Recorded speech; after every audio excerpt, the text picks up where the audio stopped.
Bob, one of the things that gets brought up a lot over the last couple of days has been the fact that the Saints have brought in Jon Gruden.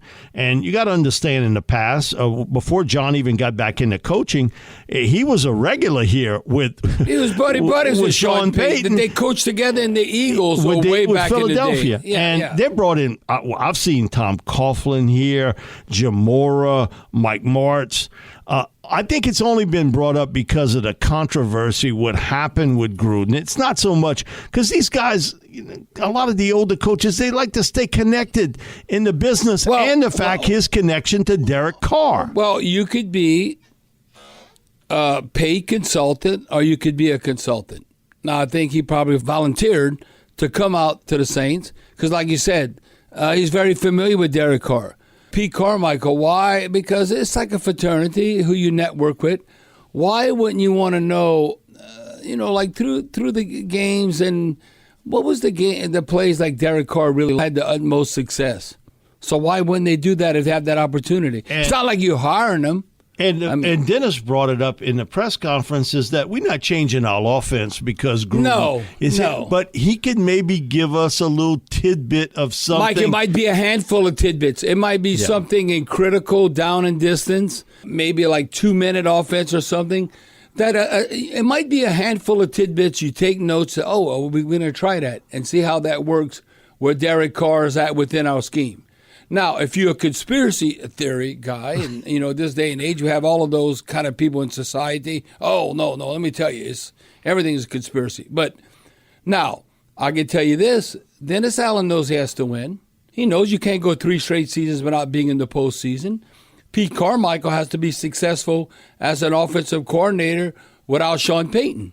So Pete Carmichael wants to succeed. So I wouldn't be surprised in the future. Now I'm looking at 2024. I don't think Jon Gruden's done. That I could see Jon Gruden potentially coming back before he could be a head coach again, maybe being like an offensive coordinator. No, the emails, I think we are a forgiving society. You might say, oh, no, Bobby, Gruden went over the line. But a lot of people will probably send texts or emails that they're not proud of. And then so you held accountable the rest of your life. You can ask for forgiveness, whatever. So that's why I wouldn't be surprised he goes back to TV. That's why John. Look, he was outstanding on ESPN on Monday night. Like he was getting paid big bucks. Now they're really getting paid the big bucks, but they're trying to cut back. Look at Tony Romo. I think he had to take a pay cut, but I think Troy Aikman's still making about $18-20 million with Monday Night Football. But that's a different story. But looking at Gruden, he didn't forget football because he got in trouble, Mike, and he's familiar with Derek Carr.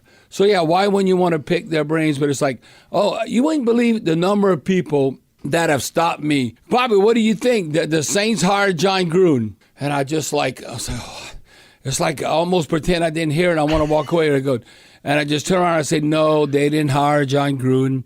He's like a consultant. You have a consultant in different business. You might have a consultant in coastal erosion.